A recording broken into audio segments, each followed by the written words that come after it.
Welcome to the Outer Realm with MicheleDerocher and Amelia Pisano. Airing live on the United Public Radio Network, 105.3 FM in New Orleans.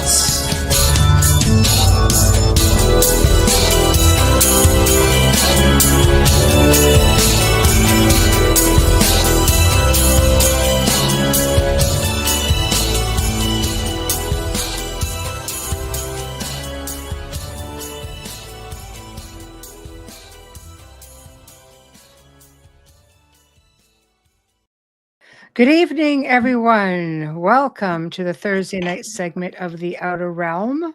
Happy Thanksgiving to all of our American friends and family and colleagues. It's a great night. You guys are all having, I think, nice, turkey dinner and such. Gobble, gobble. We're not, but here we are. I wouldn't be eating turkey if it was Thanksgiving anyways. That's true. Kind of a roast beef thing. Yeah. I know. I posted a thing today on Instagram and it was a turkey that said moo. Oh, that's funny. That would be mine. Yeah. Yeah, pretty much, Anyway, we are broadcasting live here on the United Public Radio Network and UFO Paranormal Radio Network, 105.3 FM from the Gulf Coast, 107.7 FM from beautiful New Orleans. We are fully sponsored by the amazing folks over at Folgers Coffee who have been a part of our journey for the last few years. So thank you, Folgers. We couldn't do it without you, nor would we want to. We're just one big happy family.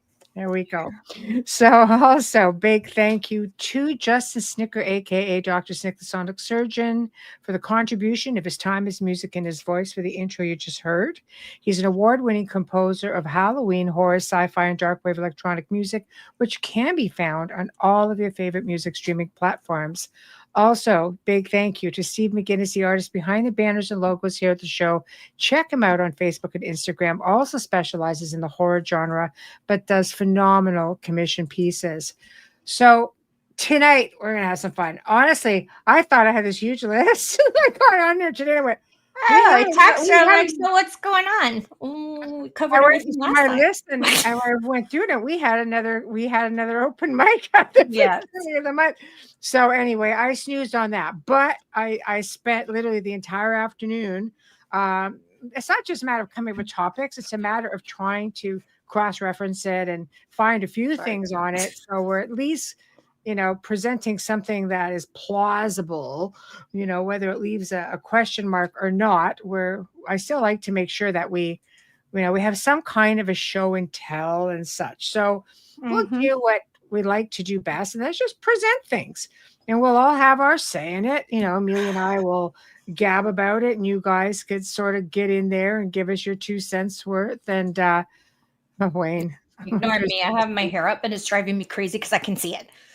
If I couldn't see it, I'd be like, hey, that's fine. But now this thing, because when you have black hair, it just looks like a thumbprint. Like it just looks like a blob on camera. Seriously. I don't think so. Oh, okay. It's lovely. Thank you. Lovely. Bias. There we go. Just making our way through. Hi, everybody. It's always so nice. Everyone. You guys are just like our Outer Realm family. It's just awesome seeing you guys here. Every week. You make it so much fun, and we look forward to seeing you guys, and we love to see all these new faces as well. And I just want to be clear, we're also on Rumble and we're also on X. If you want to comment during the show, we can see your comments and we can put your comments up such as this. Hi, Michelle. So we can see your questions and your comments, and we value all of it. Yeah, exactly. So we'll get to everybody as we can. I'll just flash up comments and such, and we will address it as we go along. So, Bubbles. I just want to say that 4 weeks today is Christmas. So if that didn't make you panic. What are you on about? I'm just letting you know, as I made my gnomes today. It was I just wanted to see it. It literally. Amelia was trying to pick a fight with me on social media. I would never. I posted a gnome on my page. I simply stated the truth. I know. But you gotta love. You don't know me. You don't know me. I know. But I was really impressed. And sometimes I love doing crafts, but sometimes I like doing stuff and then sharing so that people who have kids at home during Christmas, okay, it's a glue gun. So you would have to do this, but literally it was the same time as the video and it was less than 10 minutes to glue that together. Once you have everything ready, it's 2 seconds. And I think kids would love it. Because and it's a sock. I think I would actually want to put together a gnome. No, my daughter, I sent it to her. She was at a meeting for her fundraiser. Right. And she messages me back. She goes, it's actually not creepy. She goes, I like it. He's cute. I'm like, okay, it's a he. Where do gnomes get their building supplies from? I sense a dad joke. I don't know where. Gnome Depot. The Gnome Depot. That's right. I miss the Gnome Depot. I know. We actually knew somebody who looked like a gnome. I mean, he looked like a gnome for real. Oh. And one time he said to Wayne, he goes, why? He did this funky gnome stance. He goes, why don't you send that to Michelle? And Wayne goes, why don't you send that to Michelle? Yeah, no kidding. See how long you live to tell about it. Are right? you crazy? I didn't put it on your page. I just tagged you and said know. You wouldn't want this. But I put it up. I know. He was really I'm cute. a good sport. Yeah, you are. You are. But I thought he was kind of cute. Like he didn't have those like Seven Dwarf kind of outfits. Hey, I found that video. Thank you, Heidi. And the Veranda Gnome. Yes. Thank you, Kathy. I sent it off, those I don't like. And it was Argentina. For those who were in last night, it was not Chile.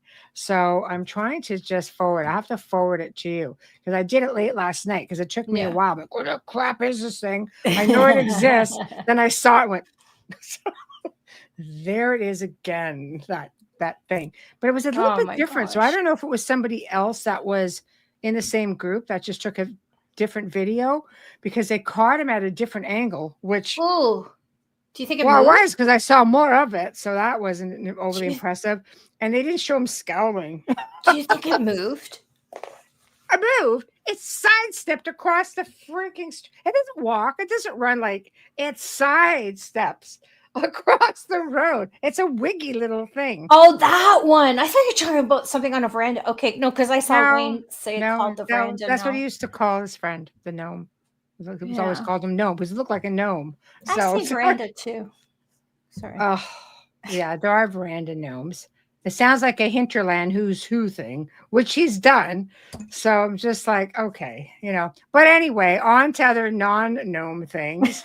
So we've got some non-Christmas. We've got some interesting stuff put together, and like we really. There's some good stuff out there that's happening right now, which is why I just titled it, What's New in the World of High Strangeness? It seems to be like, I don't know, is it just me, you guys, or is just stuff just happening?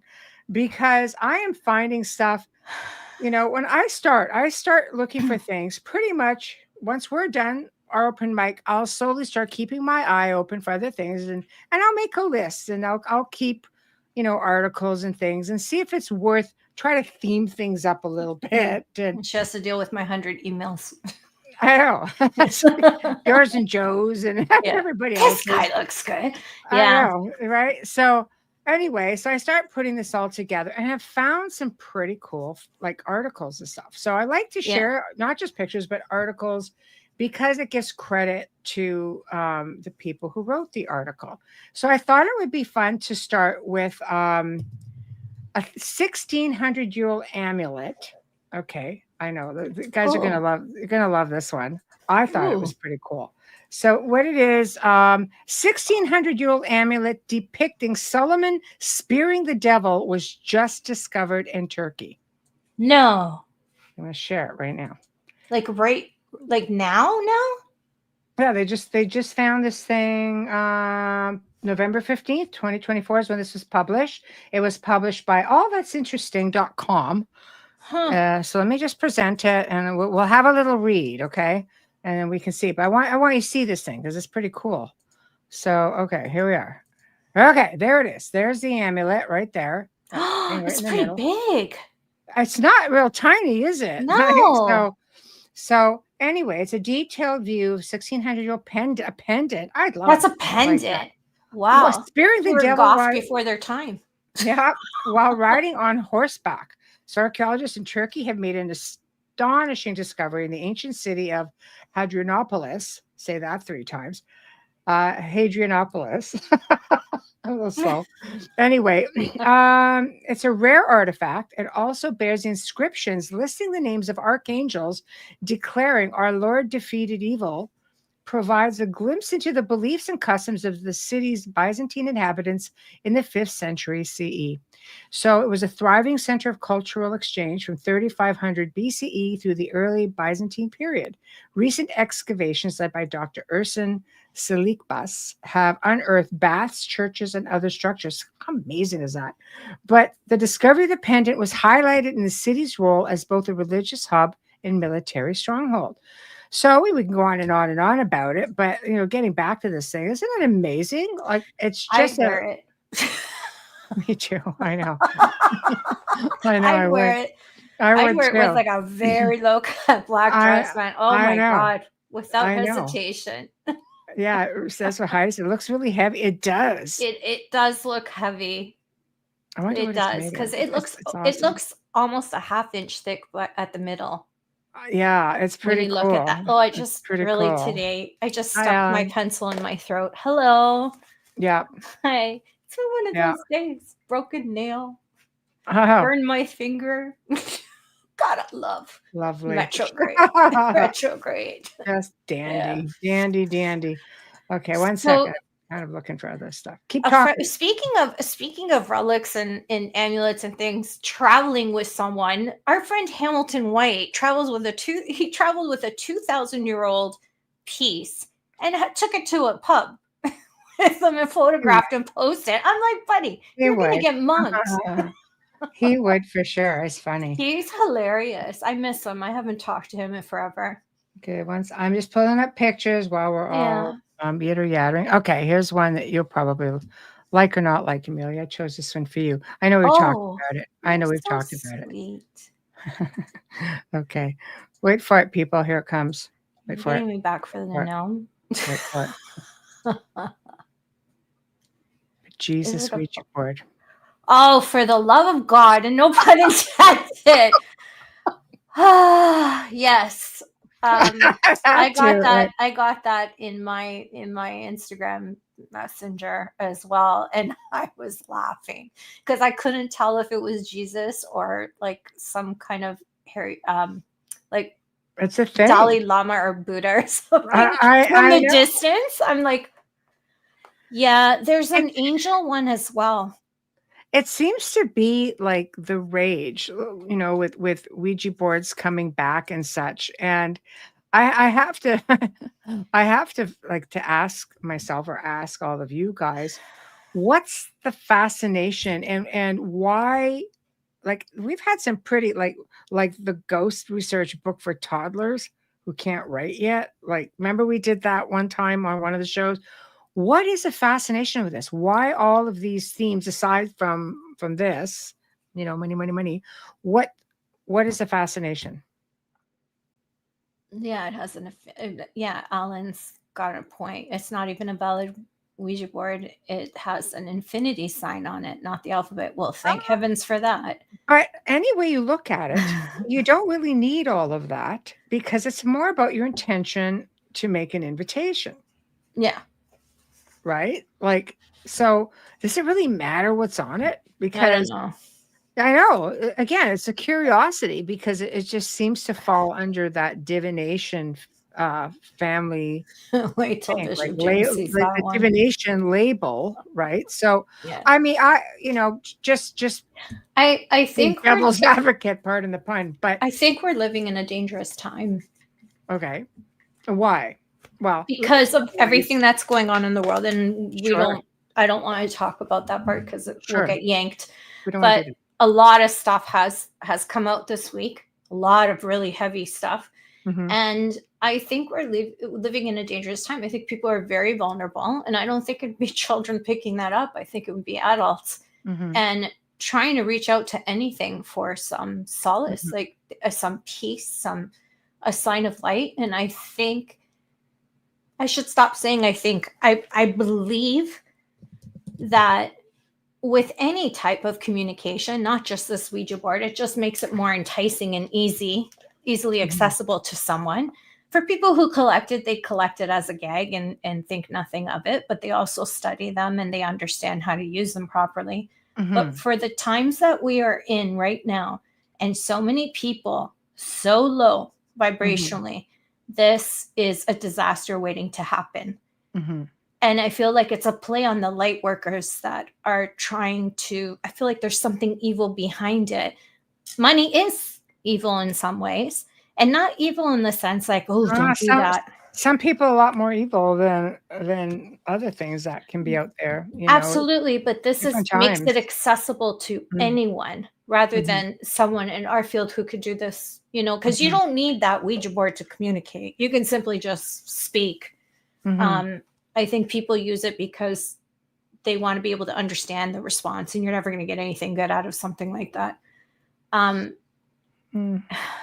Yeah, I don't know. Divination. In fact, you guys should all tune in to Spirit Switchboard tomorrow at 6 p.m. because her whole show is going to be on divination. So check that out. I think people are very fascinated. I think spirit communication goes back to Victorian times. At least, I've done shows where it goes back to the time of oracles. It goes back thousands of years. After the really. war. Yeah. But again, thousands of years. It really, there's so much out there. But for the most part, since the Victorian era sort of brought back a lot of it in a more modern time, and nothing was off limits. You know, they really got into it, and that's a whole other show. I've done shows on that as well with the Victorians and such, right? You know how I feel about Ouija boards in the hands of people.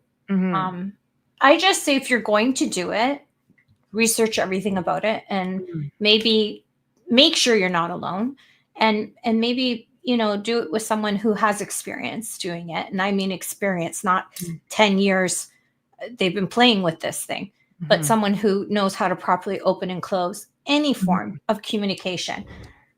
I'm surprised that the Vatican hasn't ripped these off yet, but or said something. But he's pretty easy, chill going. Right. Kaysen has an interesting question. Yeah. Hi, Kaysen. Have you guys heard about the green stone? It's an ancient stone used by a Victorian era lady for occult practices. Do we know which green stone, or that's is what it I just was called that? Say. Because because emeralds were probably one of the most mystical sort of stones that we use. Happens to be my birthstone, just saying. But but they were really big. But there are different sorts of green crystals and emeralds come from the Caribbean. Green tourmaline is a big one, not just black. We know green tourmaline is beautiful. Yeah, but emerald comes from. There's a lot of emeralds in I think it's Saint Martin. They're known for it, for mining emeralds, and that already has like a little bit of spirituality to it because it's the Caribbean. Yeah, I wonder about that too. Right. But yeah, I could understand why they seem so different and leery of them and think they're magical, because they would have been few and far in between unless you traveled. Right. Okay, well, I wonder how early the monarchy had emeralds on their crowns. That's something I gotta look up now. Yeah, there's a lot to it. There's significance behind all stones. So it's just a matter of what does it mean personally for them. There's a lot of stuff we will never be made privy to because they don't tell us everything. A lot of information has been suppressed. Need to know basis, and apparently the common folk just don't need to know. So anyway. So with that being said, let's get into the next one. I don't know that I have a picture for this, but we should do the Tudors one night. That might be fun. Yeah. So the Vatican hypothetical. Okay, there we go. Yeah. Meonia stone. Excellent. Oh, gotta look that one up. Yeah, I'll just highlight it. I am as well, Wayne. So the Victorians, while we're on the topic of the Victorians, were known for using spirit trumpets. So you may ask, what is said spirit trumpet? Well, some spirit trumpets, I'm just trying to bring up some photos of some Victorian ones that were actually used. So bear with me a few minutes here. Which one of the arcs carries a trumpet? Gabriel. There you go. Horns of Gabriel. So it was a device that they used in seances and spiritual circles, primarily during the Victorian spiritualist era, to amplify the voices of, I guess, communicating with the living. So I'm just going to pull up this thing here. One second. Oh. Hold on. I know, right? See where they get that from. And when you look at the first, what was it called? A gramophone? Yep, similar. Yeah. Yeah, I could see why. Yeah. This came from this article is from the College of Psychic Studies in the UK. So you guys should go there, check it out. But it explains everything. Wild activities of spirit trumpets, if that can actually get wild. But here's, pictures of some different variations of them. And a group would sit around the table and wait in anticipation for it to twitch, turn, and occasionally levitate, depending on the messages that the spirits wish to convey. So they're also known as seance trumpets, came to the lore in the 19th century. During a seance, the aluminum cone was placed in the center of the table. The spirit trumpet would amplify any sounds issuing forth from beyond the veil. Noises range from familiar raps and knocks to voices, whispers, whistle, dogs barking, and rushing wind or waves. And of course, it was a funky time, too, because there were a lot of charlatans back then. So, Harry Houdini spent a good part of his life trying to debunk spiritualism, spent a lot of time in Lilydale. There's a lot of stuff in the Lilydale Museum of him trying to do that. So whether he was able to or not, he debunked a few of them, that's for sure. So occasionally a spirit would speak through the medium who would bring the spirit trumpet to their mouth in order to amplify the message. Sometimes the spirit trumpet would levitate, can you imagine, and float around the room, hovering beside the person for whom the message was intended, as well as sounds and spoken messages. Spirit trumpets are also capable of gifting and report materialized from another realm. Oh my, how bizarre. Right? Like, I mean, to hear the message more, you think it's just like a symbolism or? I don't know. Apparently, what they're saying from different articles that I've read was that they would actually speak. Like they would speak, the sounds would be amplified through that. It kind of reminds you of the old, how kids would just have, tin cans with it, right? The vibration, the vibration. Yeah, I tend to wonder, I tend to wonder how crazy. It's different, isn't it? It is different for sure. Yeah, it's really crazy. Yeah, it's definitely something else. I love that. I wonder if something magical is embedded in that. Well, again, is it about intention, sort of thing, right? Like, I don't know. There's so much. There's so much to it all. It sounds so Merlin-ish. It could, yeah. Merlin. There are many different Merlins. People think, oh, there's one Merlin. No, there's many Merlins. I know, it's crazy, but it really wasn't. Oh my gosh, speaking of dragons. Joe Rogan believes in dragons, just saying. Joe Rogan. No, he got upset because a popular TV show, a popular for the wrong reasons TV show, said, can you believe this is the kind of guy that's giving out advice?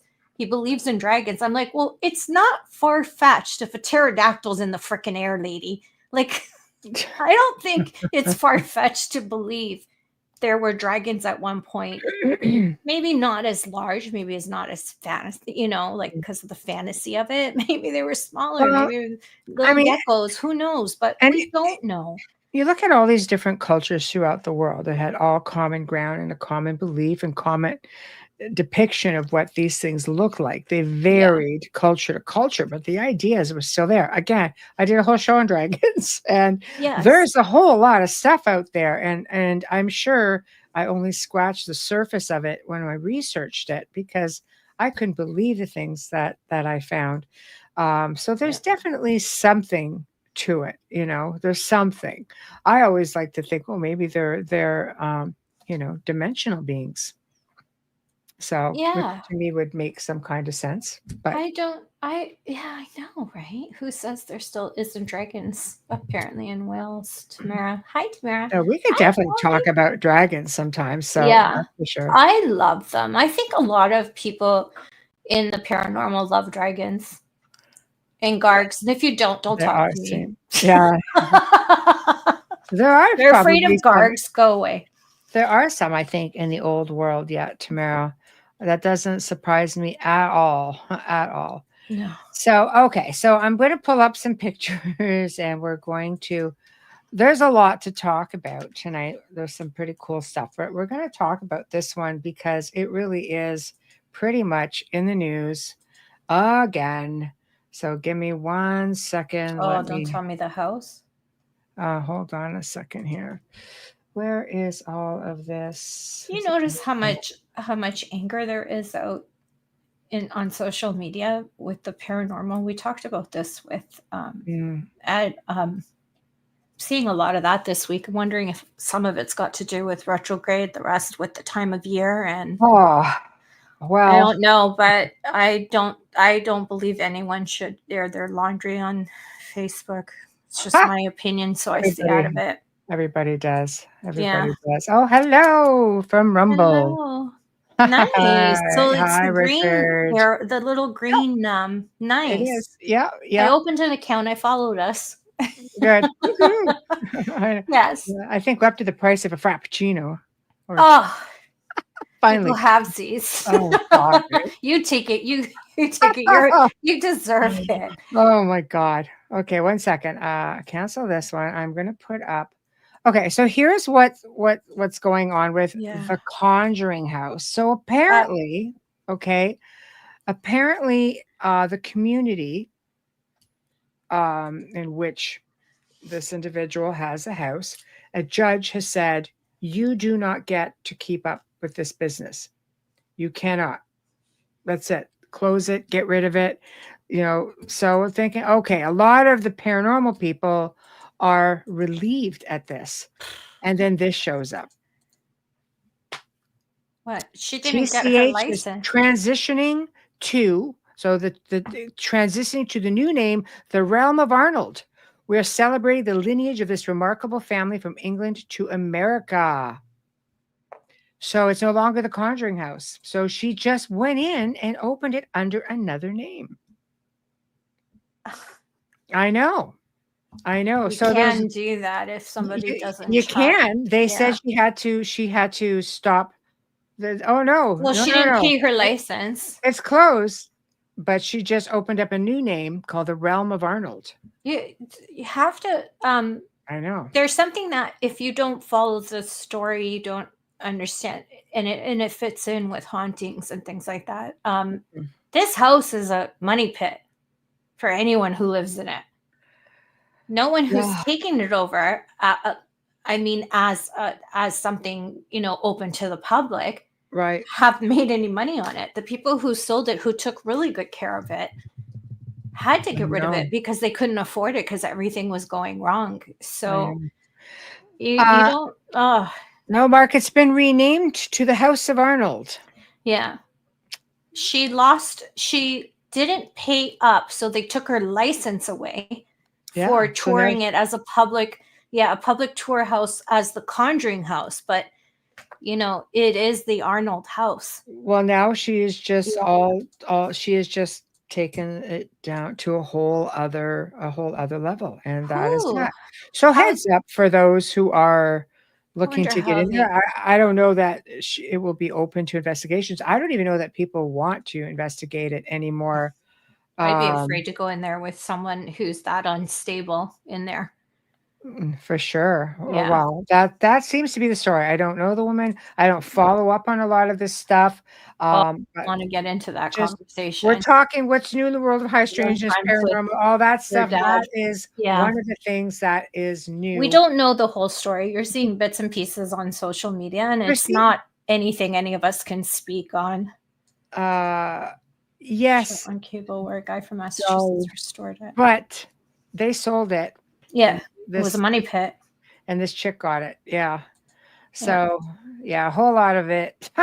I remember them putting videos out on social media discussing how they loved the home and how happy they were there, but it was just costing too much money for them between the mortgage and the expenses.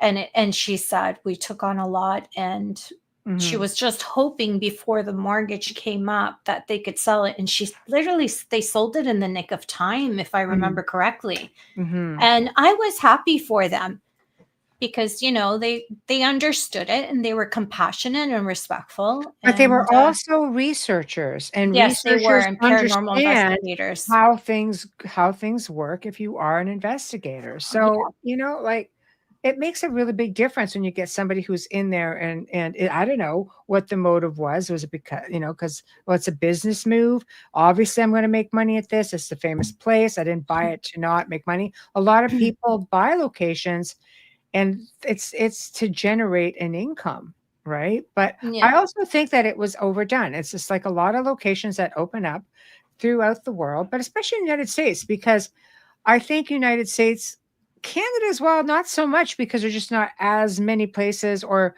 if there are, they're not open to the public. But a lot of the shows generate out of the US.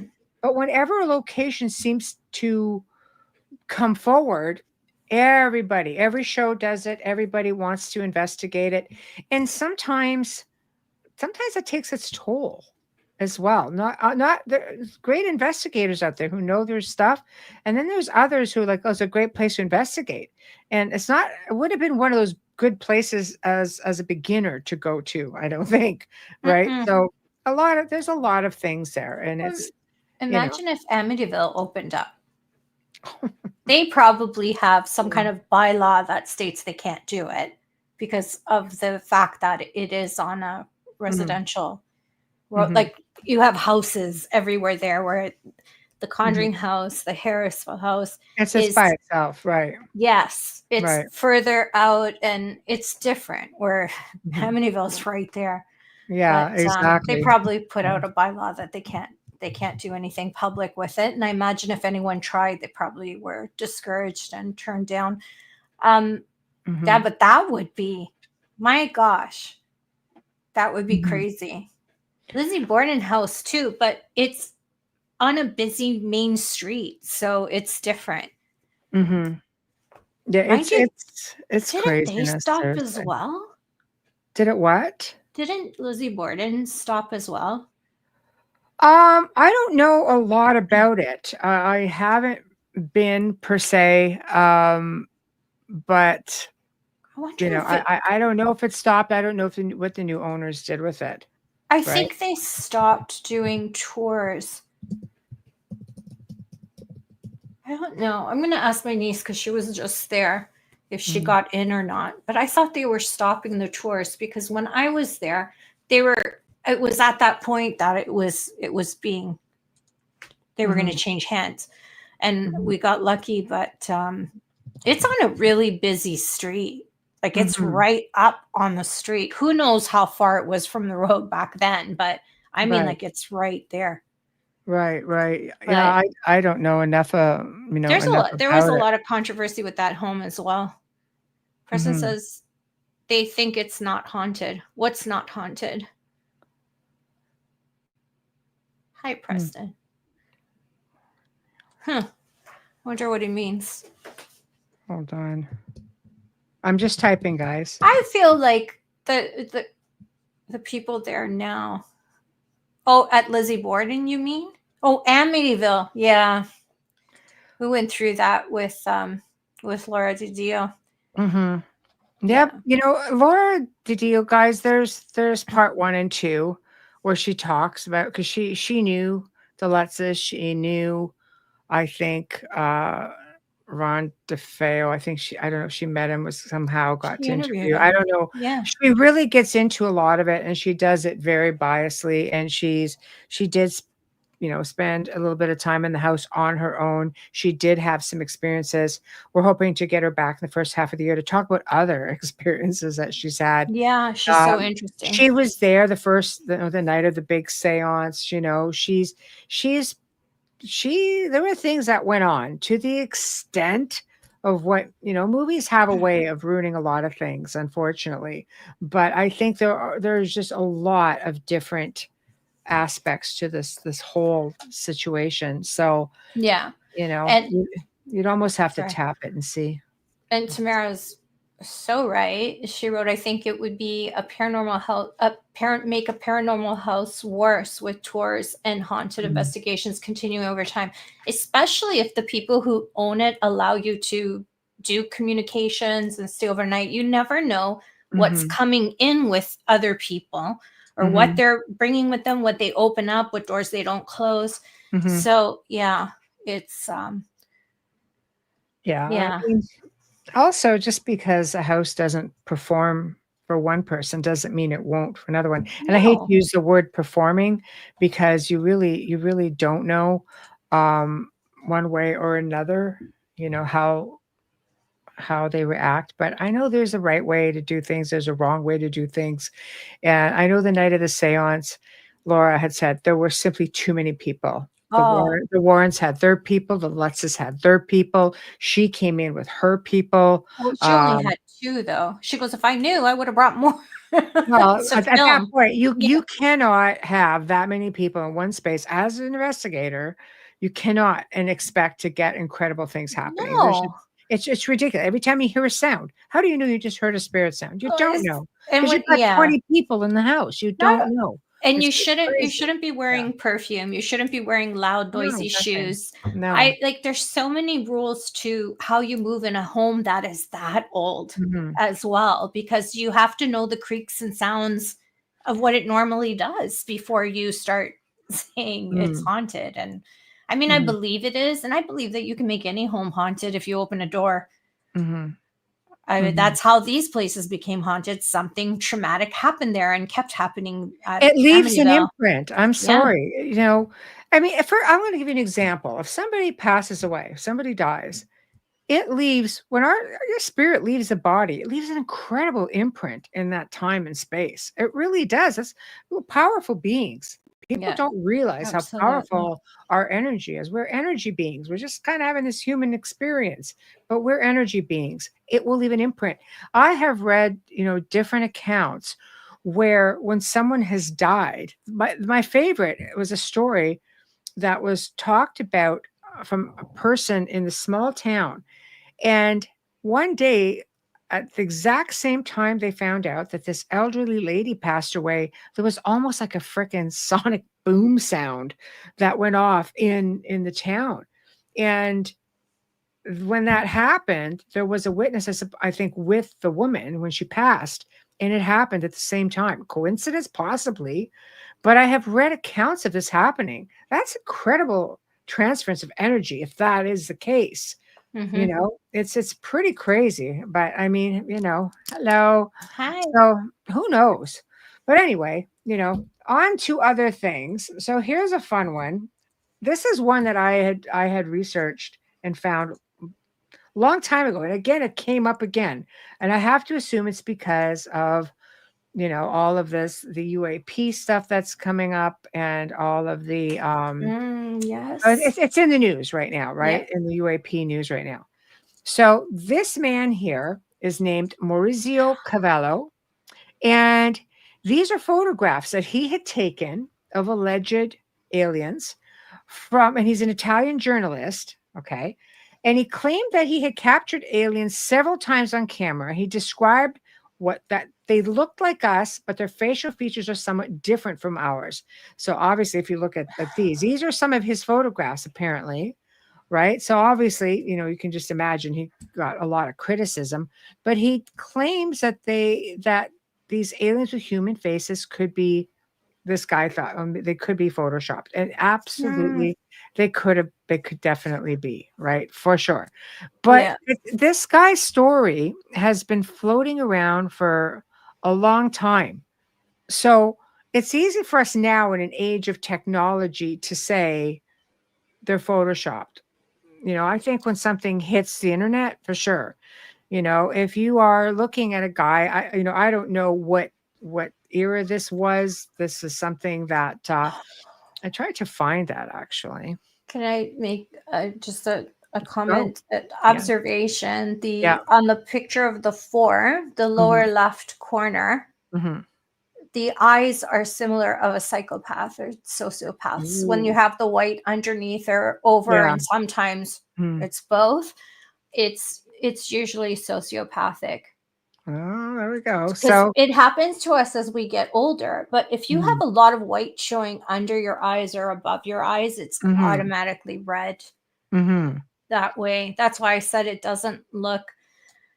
I mean, these could be anybody, and if they are, it's really sad because you can't really, You don't know, right? because I mean, the one in the top right could There's a be book someone that's from Nigeria, or they've written a book about him, and yeah. essentially it talks about. I'll just give you a little bit of um, a little something about it here. So disinformation.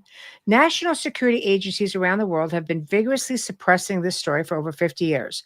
Human-looking ETs are visiting, living among us, some with a message of individual empowerment, global peace, social upliftment. The book takes you through different Italian contactees, astonishing an Italian, I'm guessing the author, journey where he experienced a truth that transformed his personal world. So we get a little bit further in because it's a pretty long interest. We get into other people. The book takes you through Italian contact, astonishing journey. A similar experience lies on the road ahead for those willing to experience contact with human-looking visitors from other worlds.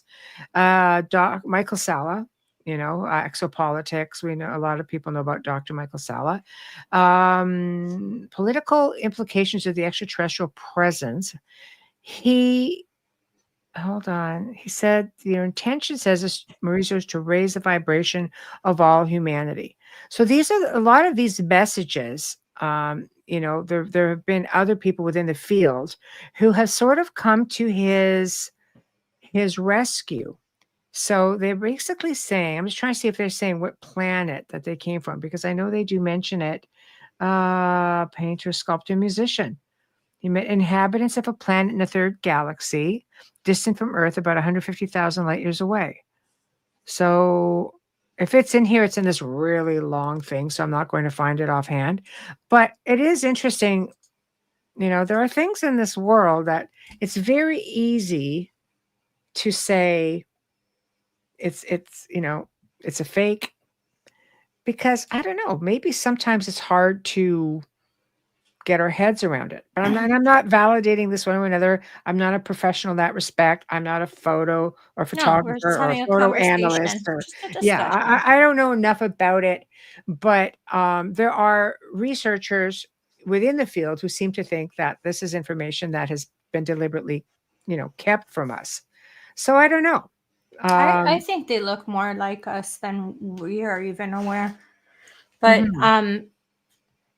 it's not to say it's not possible. I mean, Yeah, it's Preston really says they're awful how Photoshop. Yeah, it's sad if that's the case, but the one in the bottom right corner was very pretty, and it could be anybody on the Mhm. street. Could be. Yeah. Yeah. Absolutely, I'd research absolutely. him and do a background check, police background check on him. Italians are notorious for stuff like this.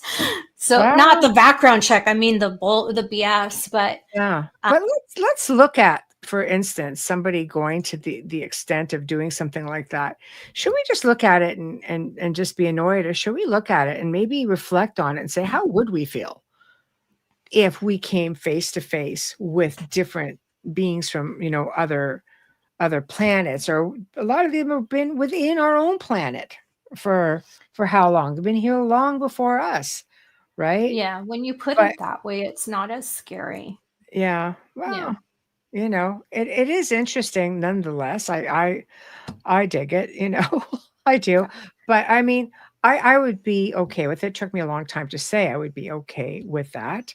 You know, even the mantis, which, apparently we've got like on Oh, one of my recordings, it's like, wait a minute, what? oh my Uh, gosh. so it takes some getting used to, but it can happen. So okay, so these next pictures I'm going to show. This is hot off the press, apparently. And I do have the video, but I don't know that I will play the video. I think if I can find it on my X, I will play the video. But give me 1 second, because there are pictures here, and I snagged them off of. I did snag them off of X. So bear with me. I'm just trying to bring up these various pictures because there's a bunch of them.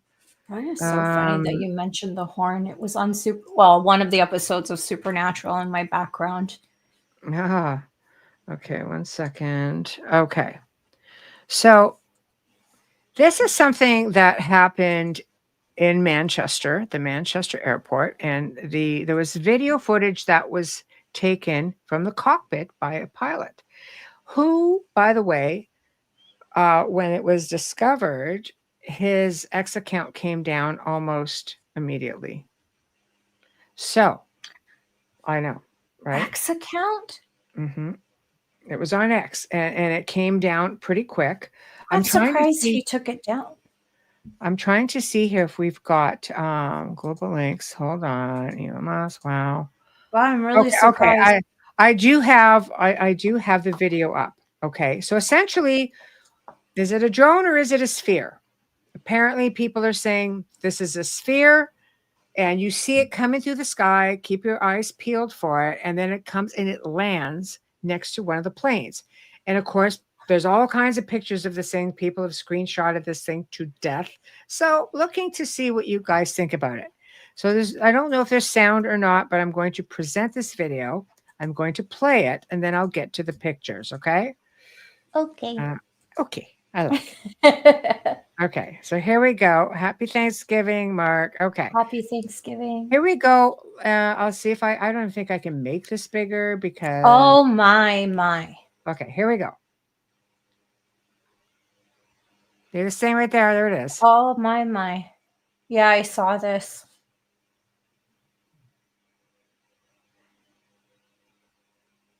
You know where this is? It's still Manchester. On TikTok. People have shared. No, I'm saying it's still on TikTok. When I close my account, the guy apparently has, the captain who took this, his account has been taken down. So this is essentially, people have shared it, thankfully, because the video exists. Yes. So there it is. And then I'll get to some close-up pictures. Yeah, it's phenomenal. Yeah. Okay. So there's that. All right. So let me just get rid of this for a second. And I'll start putting up some pictures. Okay. And one of these pictures, they also had one, I think it was in Argentina. Okay. Yeah. Dolly, you can put your comment up. I'm just going to put it up. We'll look at some close-ups. So this is, hold on. No, hold on. Let me I want to get one here that is, okay, so this thing landing, the thing in the sky. I want to try and do this in some kind of order. So just bear with me. Okay. So let's put this guy up. Okay. So this one here is, so there it is. Okay. All right. There it is. I rarely sit by the window. I know, right? I never see anything because I rarely sit by it. I put that one up. Now I'm going to come in and I'm going to put this thing up where it's landed, and then I'll show an alleged close-up of it. So, okay, hold on right here. Bam, bam, bam. Okay, so we've got this one here. So there it is. Okay. This is this when it makes it's landing right here. And these are sketchy. So I've gone ahead and I have found people clean these things up. People are amazing. Pilots see a lot of stuff. Okay, so here we go. This apparently is the thing cleaned up. And then I'll show you a comparison of one that someone posted that apparently was in South America. So here it goes. This is what apparently this thing looks like. Right? Wow. Mm-hmm. And military drone. Thousands have been produced. Yep. The heavy tech. Okay. Yes. Manchester just lately, though, also have been going through a lot of crazy stuff. So, Well, their so country here's is a mess, so I could see why they'd want to come and help. Our country's a all mess right. right now.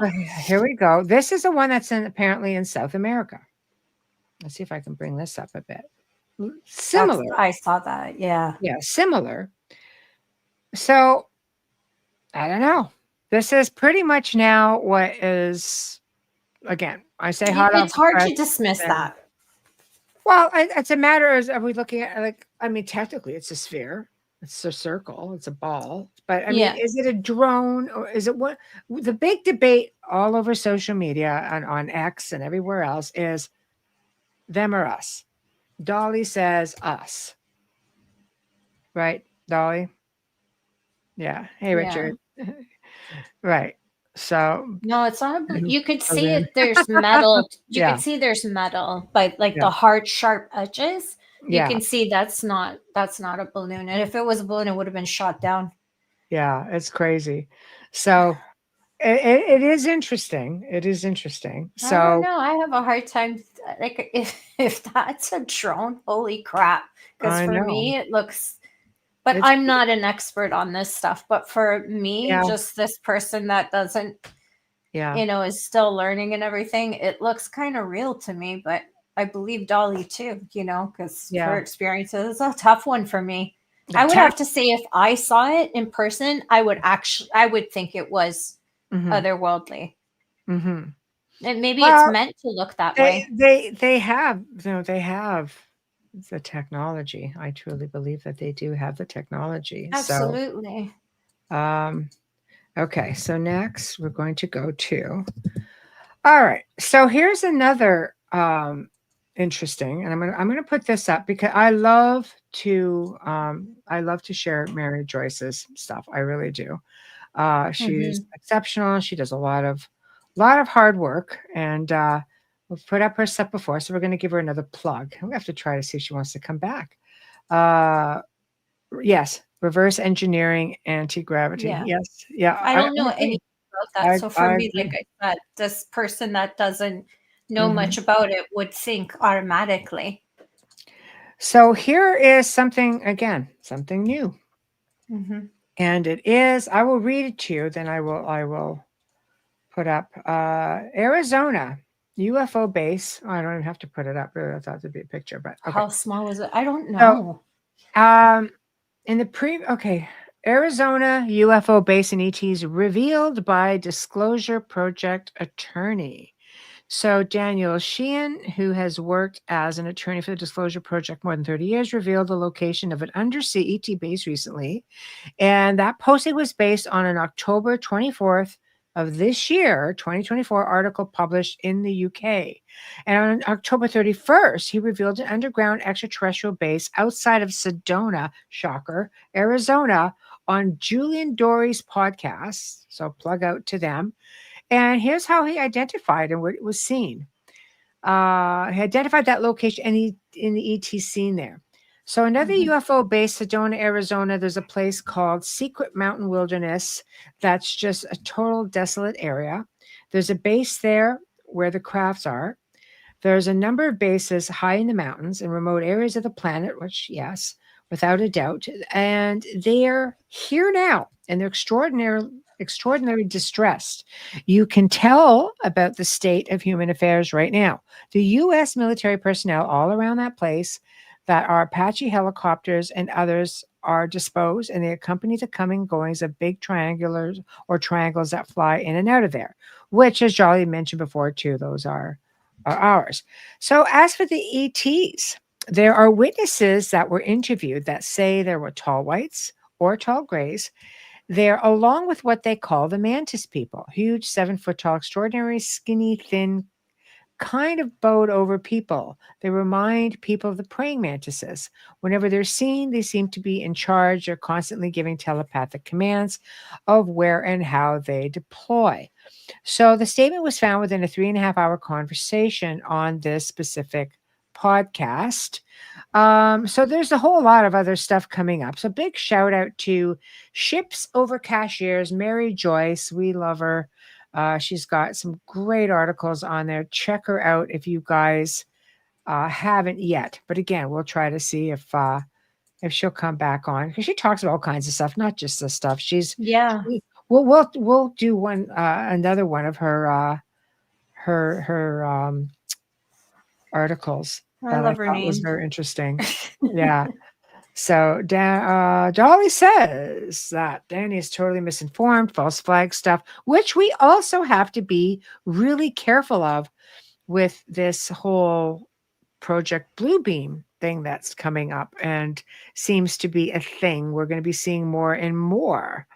But interesting on that, mostly owned by the feds. So also very interesting.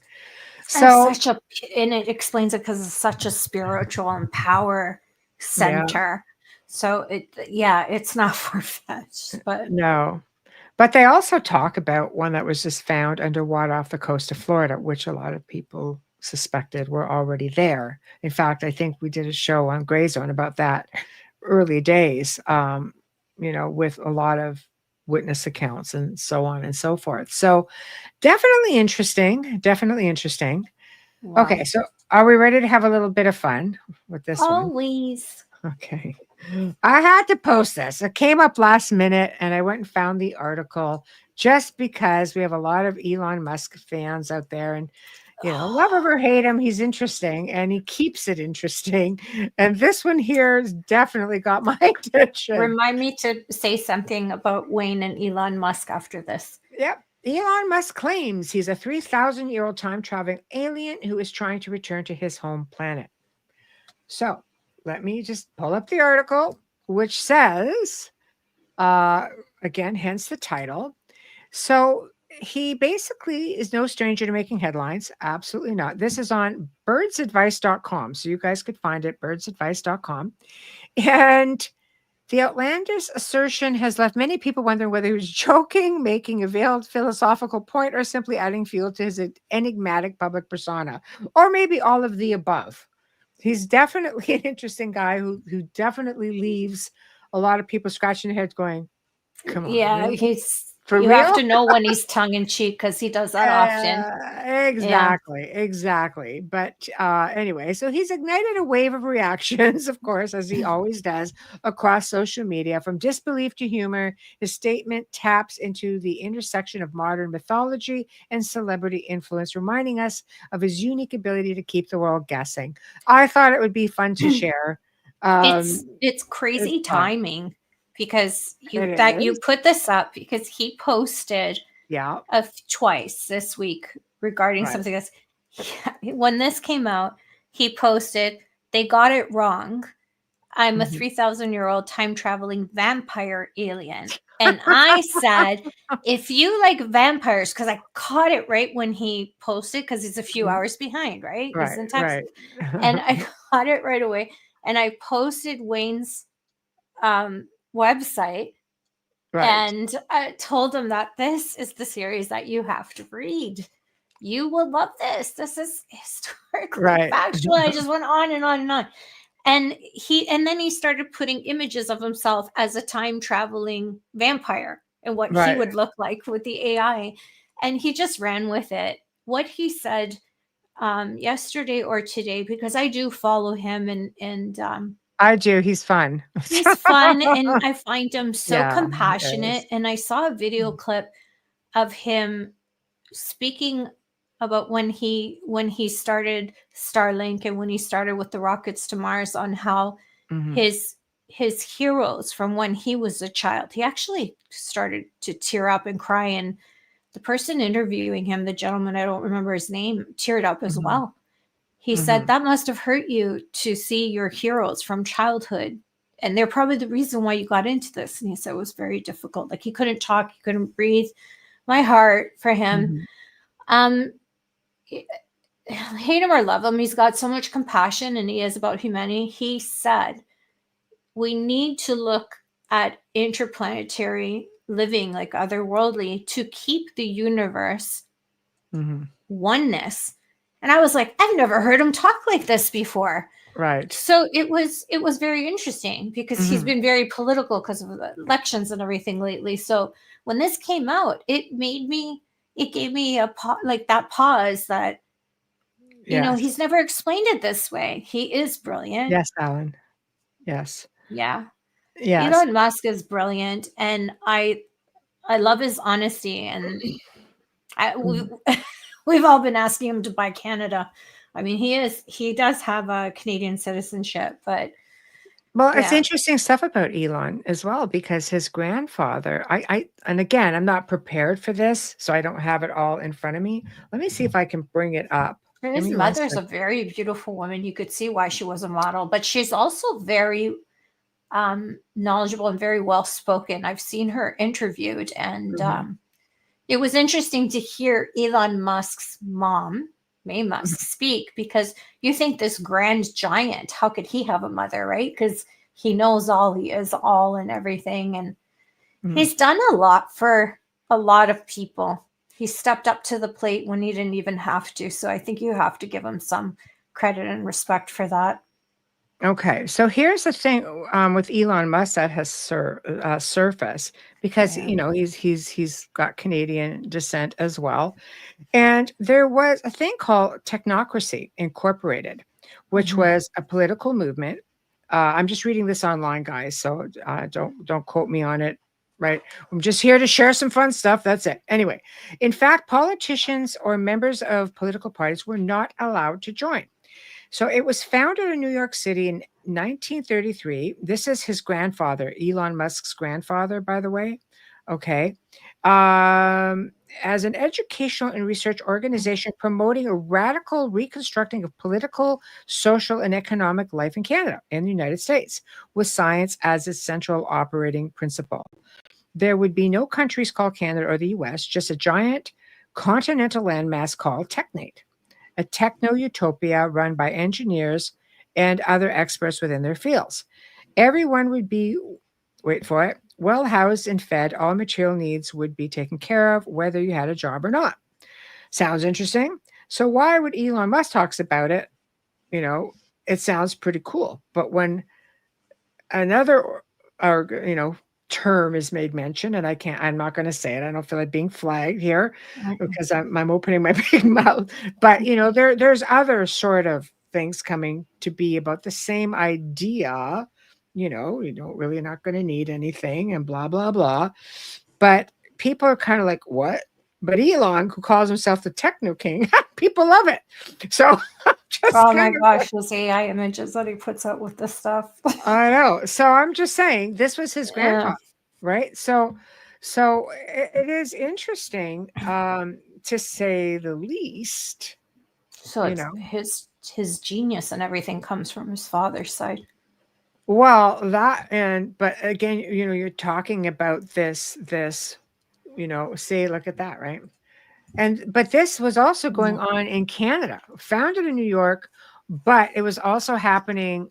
Elon was doing or his grandfather was doing this in Canada. Oh, when they lived here. Yeah. Yeah. Right. So yeah, it gets kind of funky. So we'll leave it right there. He's interesting, and definitely somebody to keep following, because he keeps it interesting without a doubt. Right. Okay. So why don't we quickly do our station sponsor ID now, and we'll go from Oh, okay. No problem. Okay, good. Deep breath. You are listening to The Outer Realm with MicheleDerocher and Amelia Pisano, coming to you live from the beautiful city of New Orleans on 107.7 FM radio, as well as the Gulf Coast on 105.3 FM radio. We're live on the Roku TV, Rumble, YouTube, X, and Facebook group pages. Listen to us on Alexa Prime and approximately 250 or more streaming platforms. Just look for us anywhere that you normally stream. Search United Public Radio and then look up The Outer Realm.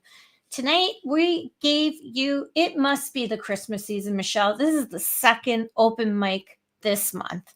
So we are feeling generous. And of course, we love it. And we want to thank, we want to thank all of you who are joining us in chat and talking with us. You guys just make the show. It's so much fun. And they always go by too fast. But the reason why we can do these shows is because of the people at Folgers Coffee, all the way from our first episode with UPRN. We thank you, Folgers, for your continued support with sponsoring our show. And we'd like to give a shout out and a thank you to network owner and our producer, Joe Montaldo. We love you all. Thank you. Our fabulous banner and promo media is courtesy of Steve McGinnis, horror illustrator and artist. Steve also creates custom commissioned pieces. So if you're interested, because you can see how fabulous his work is from our banners, he can be found on Facebook. Thank you, Steve. Our intro and outro is courtesy of Dr. Snick, the sonic surgeon, aka Justin Snicker, award-winning composer, vocalist, and musician. You can find his music on Amazon and Bandcamp. Stream on any platform. Find Dr. Snick on Facebook and Instagram. Thank you, Justin. Lastly, if you're watching this episode right now, or if you're listening to us, please give us a like, subscribe, smash the notification button so you never miss a show. Share us with your family and friends, please, so you can help us grow on social media, and we will continue bringing the best in their fields to you. So if you're listening, watching, it doesn't matter. Share the episode, hit like. We really appreciate it. Thank you. Thank you. We appreciate you guys. Yeah. Open mic is just as much about all of you as it is about us and the topics that we share. It's just a lot of it's a lot of fun. Open mic is just fun stuff. Share information of what's out there, and let's all give an opinion, and let's all sort of go there. Maybe we'll learn something along the way. Maybe we'll debunk something along the way, or maybe we'll just sit here scratching our heads going, well, that's a thing. But whatever the case is, we're all in it together. Oh my gosh. I'm so humbled by how many of you came out tonight on chat, especially on a holiday. We really appreciate that. Thank you. It is a holiday, so you guys are just like rocking this. Not for us, but yeah. No, but we're here with you guys, which is where we would want to rather be. So oh my gosh. This is awesome. Okay, next one. I pulled this off of X again, because the people just seem to be able to freely post things. I don't bother with political stuff. I look with anything high strangeness, and I really dig it. So here we are. I'm going to present this, and I don't know what the heck it is. I'm just going to read it off, and I'm going to just show you this picture. But give me 1 second. Let me see here if I can. Okay, I'm going to read it then so I can enlarge the picture. So this was posted by skywitness.space. This was captured from a live feed provided by the Institute of Wildlife Studies. A friend of the author thought that I might be able to catch something on this live feed. So I tried it out last night. And this is one of the objects I captured in a single frame at 60 frames a second, which would suggest the object is traveling in excess of 80,000 miles an hour. Okay, so here we go. I'm just going to put the speed this of back. light? I don't know. Here we go, guys. There it is. Thoughts? Crazy, right? Thoughts? Beam me up, Scotty. Yes, Rainy. Yes. We are family. Yes. So what thoughts on this? Oh my gosh. That's insanity. But 80,000 miles an hour? Like, how fast was that camera clip? 60 frames per second. Yeah, the aperture had to be fast. That's crazy. Mm-hmm. Yeah, so it's different, isn't it? It's faster than Formula One. I mean, like you see the photographers of Formula One, and you're impressed on how they get a clear photo. Imagine this. Hi, Thomas. Yeah. Not 80,000. Yeah. Oh, this is, I don't know, but I think it's one of those. Yeah. possible asteroid. It looks very human shaped, which is really wow. Thomas Superwoman. It's again. Mighty Mouse. I think we're going to come into a point where we are going to see, like we were just talking about a few minutes ago, we are going to start seeing all kinds of things out there. So we have to think logically. We have to look at where the sources come from. We have to follow through, cross-reference, and that's all you can do. Take it with a grain of salt for now, because you're going to see all kinds of things, and it doesn't mean everything doesn't mean it's something.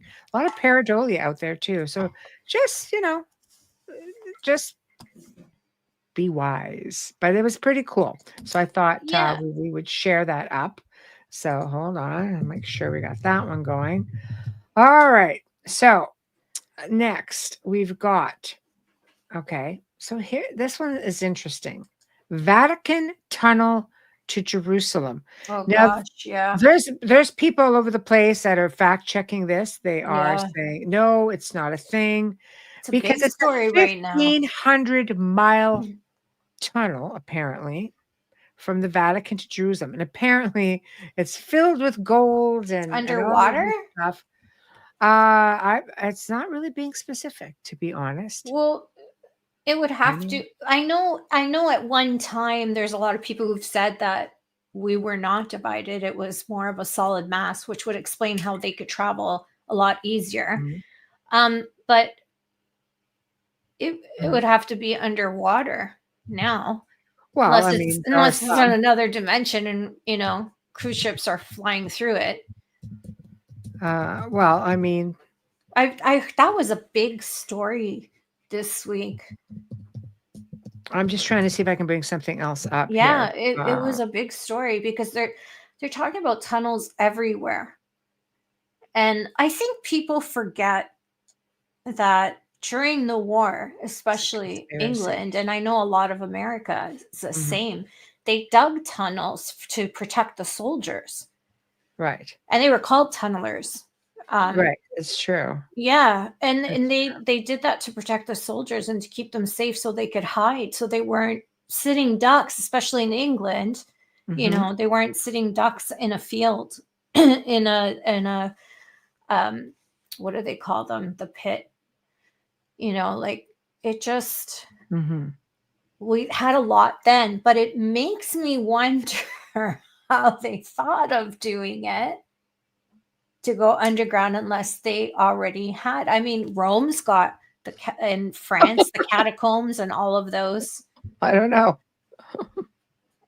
Glow. The glow. Maybe it's just my little dark charm. Oh my gosh. I don't know. No, I clearly didn't see it because I'm sitting here scrolling for the next article. You have a light beam coming from the top. I do. No.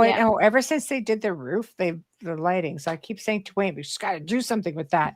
Change it. It's not distracting though. It is to me. Oh, for you maybe, yeah. No, I just. Okay, so I'm gonna let me know when you're done. I'll post this up. No, go ahead. Okay, I'm just saying, there's tunnels everywhere, so it's not impossible.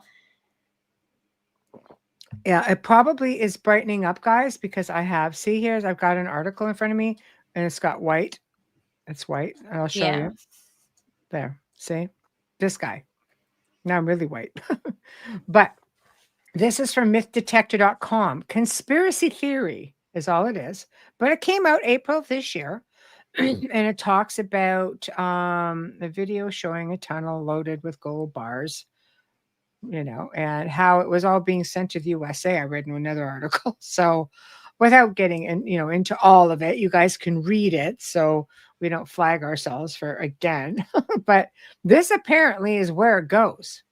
Right all around, all the way down. That's a really big to Jordan. It had to be connected at one point, because how the hell, unless you're using aliens? Well, it's interesting anyway. But of course, the term conspiracy theory was what? That was invented by what? getting tired of that certain term. 3-letter organization back in Yeah, the I'm tired of 70s. that. Yeah. So, a lot of times these things turn out to be true, but they don't always turn out to be true. So take it with a grain of salt. Yeah. However, it is interesting. So Google Maps determined that the distance from this location right there, you guys, Vatican City, Jerusalem, is greater than 2,400 kilometers, as mentioned in the post. So we're definitely not doing it in 1,500. So you know, We just we had a guest who talked about how the masses were joined. I can't remember if it was Michael Carter, Mhm. but that really makes you think about how much is buried underwater. I mean, Grand Canyon is a perfect example of what happens when it drains. Oh, And I don't believe that Mariana's Trench is the deepest spot of the ocean. I believe it's just the deepest they could go without dying. mhm.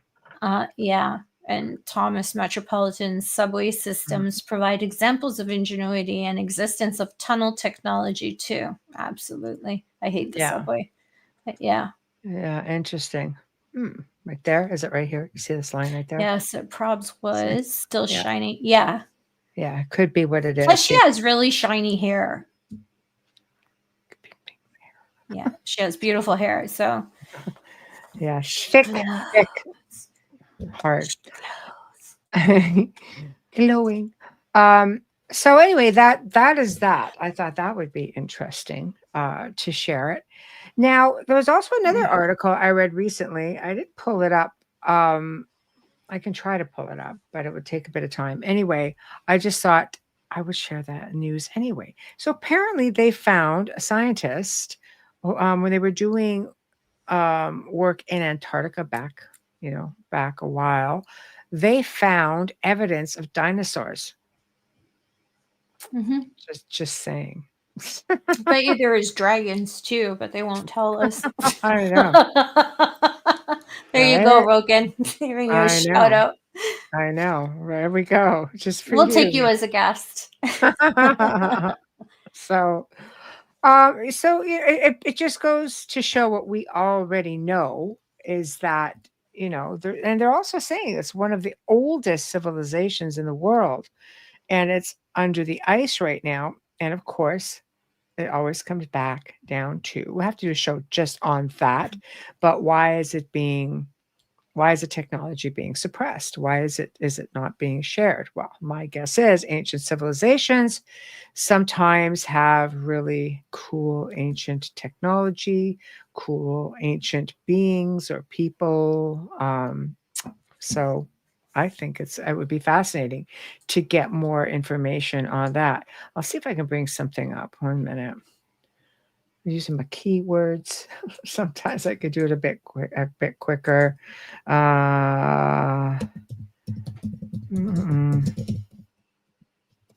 Okay, 1 second. I agree with you, Richard. Yeah, dinosaurs once lived. Fossils have been found from various species out there, but apparently there was one that was a little bit. It was massive, and apparently it was just a baby. And people kind of you can imagine how big, that the parents would have been. So there is a lot of information on dinosaurs out there, but this apparently is a new find, and definitely worth checking out if you can find the info on it. ET base. Oh yeah, I agree. There's a whole lot of. There's a reason why you can't go far when you're there. I know. Or fly over it. I know. Certain Right? places. But I do have one article I will bring up, which shows the world's oldest maps. Yeah, right there. So let me just see if I can bring this up. Where is it? Where is it? Hold on. Where is it? My gosh. Comes across. If mud fossils are so big, they are the size of mountain ranges. They could be dragons. Doesn't have to be that they were fire breathing, but there's no reason not to believe. Sorry, no. I love dragons. So me too, big time. Always have. Okay, here it is. So the new research, this is an article, again, all that's interesting. New research suggests that the world's oldest map may depict the location of Noah's Ark. Oh my.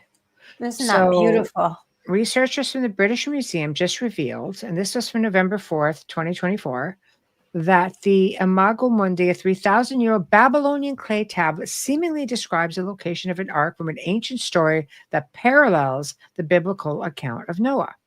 So there it is. It's a nice close-up Imago picture of that. Mundi. Yeah, and it dates Image back. Earth. Yeah, world image. Yes, and it dates back around the 7th century BCE. Is considered to be the oldest world map ever discovered. Hold on. Depictions of the Earth as the ancient Mesopotamians understood it. So it's about 3,000-year-olds. Created around the 7th century BCE, the map centers around the Euphrates River and includes various cities, mountains, and other bodies of water in the area. So again, guys, if you just go, all that's interesting, and just put in world's oldest map, you should be able to bring this up and read it all. But I think it's fascinating. The map here is surrounded by a double ring called the Bitter River. Sounds like something interesting. So the Bitter River, and where are we? Outside that river was beyond the known world of the Babylonians. Triangles carved into the map past the river seemingly represent distant mountains and unexplored realms. So again, there's fascinating stuff that's just sort of coming to light. It's so beautiful. Mm-hmm.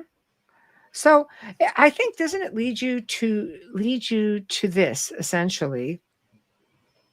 We have a lot of stuff just hidden under the Earth's surface, in the oceans, in the mountains, and technology.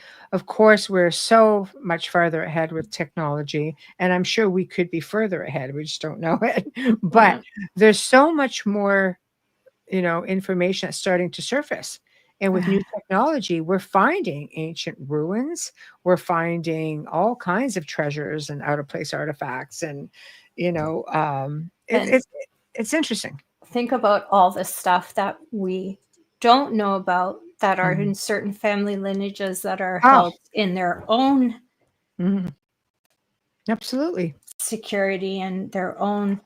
Mhm. It's really amazing. I watched this case where they were excuse me, sorry, just went dry so fast. Mhm. They were making copies of great oil paintings and doing it with these microscopic and Mhm. mirrors so that they could just trace it and follow it slowly, and it takes forever, and Mhm. change it with the ones at the Louvre and black market, whatever. Mhm. All these, incredible, the Met and things like that. Mhm. Then to find out that a lot of these places do not even have the originals Mhm. in their museums. So think about Yeah. other stuff that is black market Mhm. purchased, not oil paintings, but all of these, Mhm. like the amulet. Who knows where that came from? For all we know, they could be finding things and they There's could be given things. Yeah, there It's are things just all over the world, and some of it, when you look at the Smithsonian's, who's destroyed evidence of did they giants or by did they dumping give it them into to the someone? ocean. Who I knows? wonder if it's a little bit Who of both. knows? I If you're wonder. if you're suppressing, information, you want to get rid of it. So would you I, give it? I'm sure there's a lot of it's stuff in private collections I all over think the the world. private black market Private collections are libraries massive. have incredible And information. yeah, it's Yeah, power. When yeah. people say all the time, well, they have so much money, like who cares? It's like, no, after you hit a certain point, it Mhm. becomes about who has power. So Mhm. think about the objects, and Mhm. I wonder how many of these families have Mhm. stuff from the pyramids even. I think the pyramids are not what people think that they were. They were not they were not tombs. No.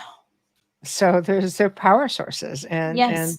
There's and a all lot of the info on there. I hieroglyphics. mean, Yeah. I've been to 2 pyramids in my life. I've Yes. been to the Great Pyramid, I've been to the Pyramid of Saqqara, and the only tomb I visited was definitely not in any of the pyramids. So I just think there's a lot of information that maybe we don't understand, or maybe only certain people understand. Um, so until everything comes to light, if it ever does, we're all going to be left scratching our head and wondering what's going You on. know, Here's there's oh, sorry, go ahead. I found the article I wanted to share. Yes. Okay, so this isn't just like just a regular, dinosaur thing. Find.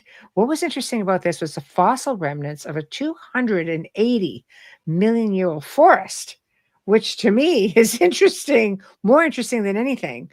Found by Dr. Eric Gould-Branson and Dr. John Isbell of the University of Wisconsin in their international team of researchers when they trekked across Antarctica in late 2017.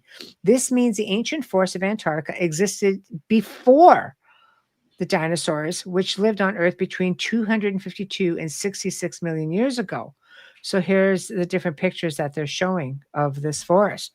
So it would have been like a substantial size forest, and it was there, 280 million years ago. Amazing. So I found it. I just wanted They're to so share it. pretty. Yeah, well, it's sometimes truth is stranger than fiction. Yeah, when Wayne put a comment up earlier that said regarding how some television, yes, I think that the answers leak through TV shows and movies. Some look at it as though nothing more than fiction, whereas others see it as clues being cleverly left for us to wake up. That'd be me. Yes, you're not wrong. You're not wrong. Blacklist is one of them. You might think that everything has to do with serial killers, but that show drops so much information, and James Spader is phenomenal at it. But if you're looking for a binging series that you're going to be saying, could it be real? Like, could this really be happening? Blacklist is a good show to watch. And I love James Spader. I It's good. just love him. Always have. Heidi says, I heard also to release any karmatic ties. Where did it go? Their actions they have to tell. So they talk in symbolism. Wow. I never knew that. Thank you, Heidi. Oh yeah. Oh, I love learning from you There's guys. so much. There's so much out there. We'll have to do a show on Tartaria, and I'm putting it together just so you guys know. Like I have been researching because there's a lot, and I would like to do it justice, and I would like to tie in photos and things like that. But there's a strong belief, when you look into Tartaria on average, and Tartarians, this, being up near Russia, but yet we find things all over the world. The World Fairs is just one example. There are photos surfacing now because it's become a movement now. Now people are like, okay, you know what? We want to learn more about this because now people are waking up. They're going, this isn't right. Now this makes sense. And it's believed that a lot of this was just covered up by mud floods.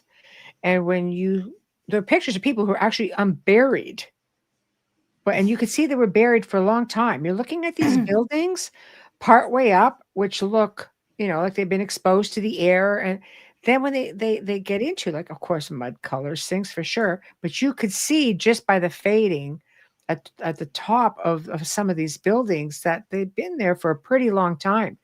And I found one picture which was fascinating to me, which looked like a cathedral. And you're like, okay, it's a cathedral. And there's, of course, people saying, oh, the church took over a lot of these old Tartarian buildings. They were magnificent.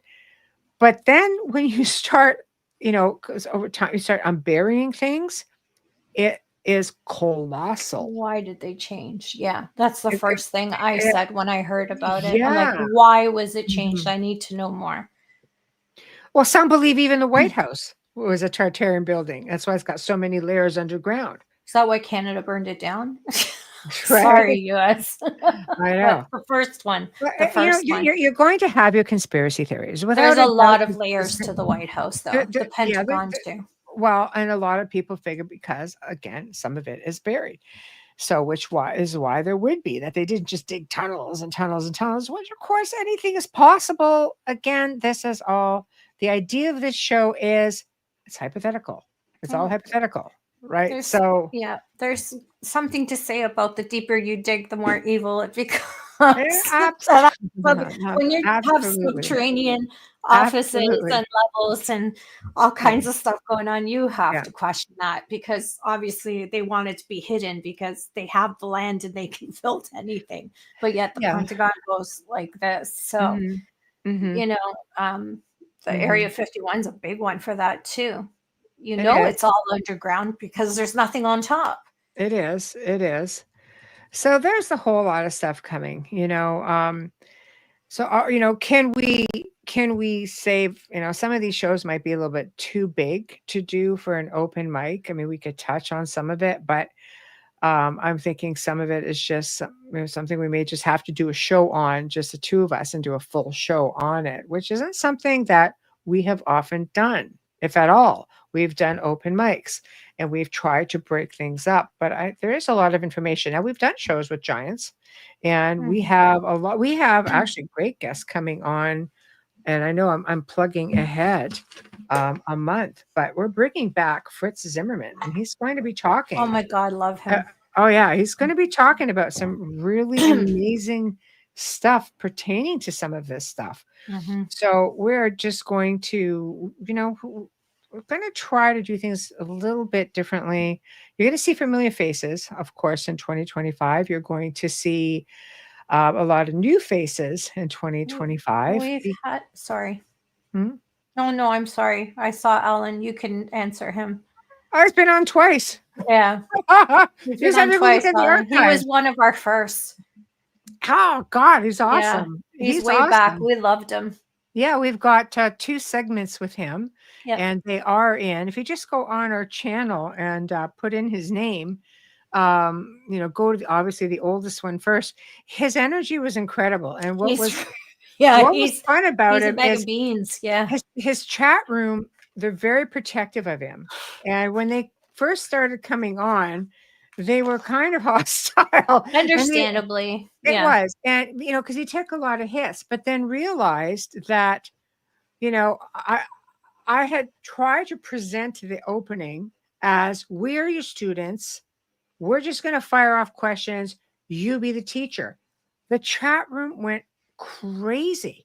People were just like, "This is the best show ever." They really got into it. We're like, "You better not." He said, and we're like, "No, we don't have a problem. We're here to learn. You go right here to learn." Yeah. Even David was just like, "What? I'm so used to being on a show where I'm going to get ripped, and I'm here to be challenged." True. I'm like, "I don't know anything about this. You just go ahead, buddy. Like, just go for it." We didn't do that to him at all, and he had a really awesome time. Yeah. And when we were bringing him back on. Richard's done the show a few times. Yeah. So I gotta stop scrolling on you. I'm sorry. Yeah, you just have to wait. Thank you. Yeah, sorry. No, but the second one, I think it was just a different group of people, and the chat kind of got crazy afterwards, to the point where I thought I was going to have to disable it, because they argue amongst one another, which is just sort of like, oh my God. But I'll tell you, the first show ended up being one of our biggest YouTube archives at over 2,000 hits, which for us, YouTube is a big deal for us. I know. Richard's been on a couple of times. Yeah. David was very interesting and very knowledgeable, and great guy.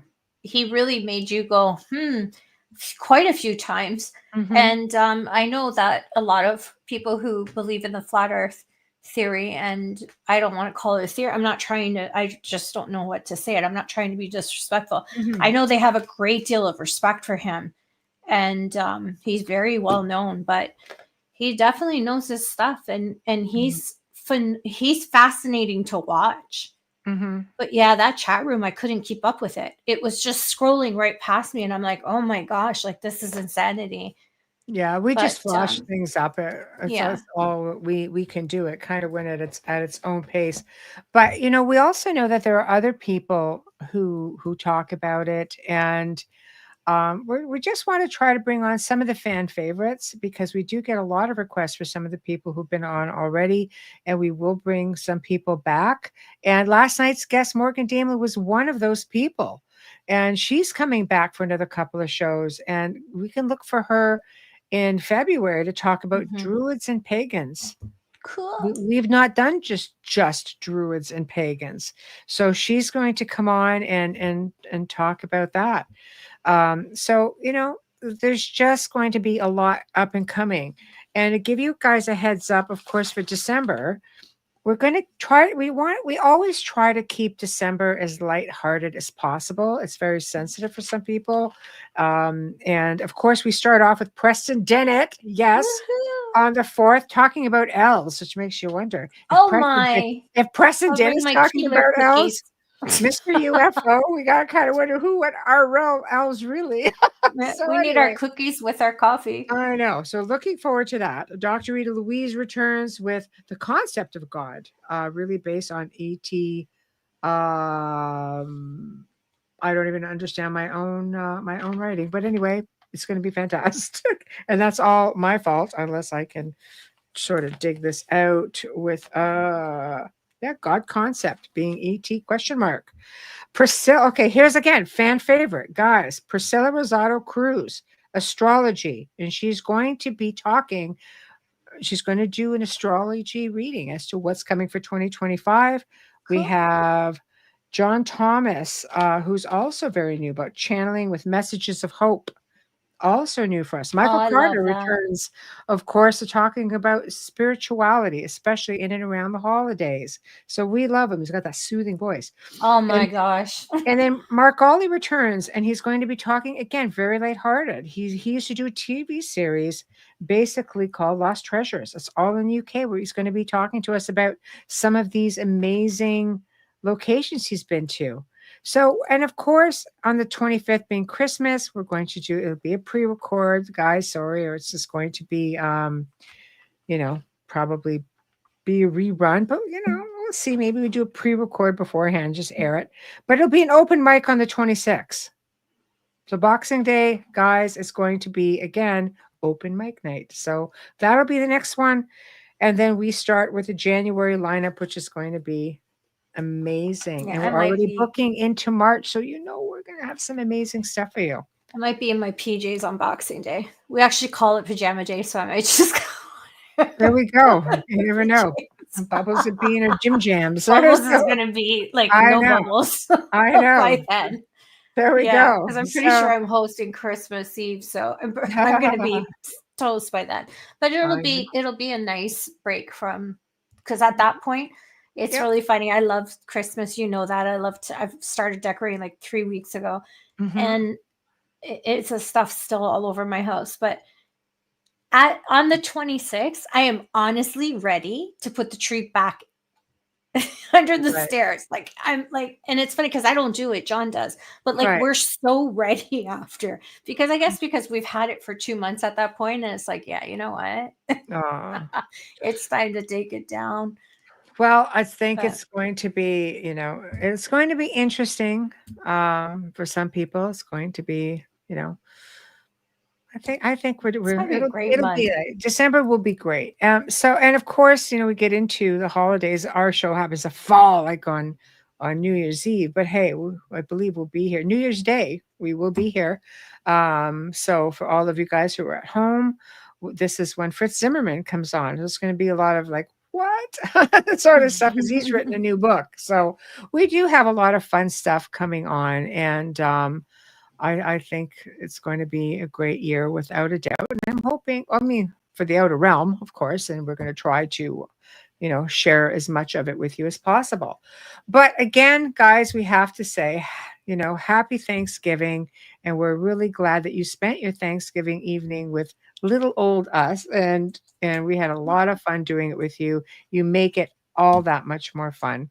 So again, next week, guys, we have on the Wednesday night, Preston Dennett, who's going to be talking about elves, maybe ET, right? And Dr. Rita Louise on the Thursday, God concept based on ET. So we know it's going to be good. I know.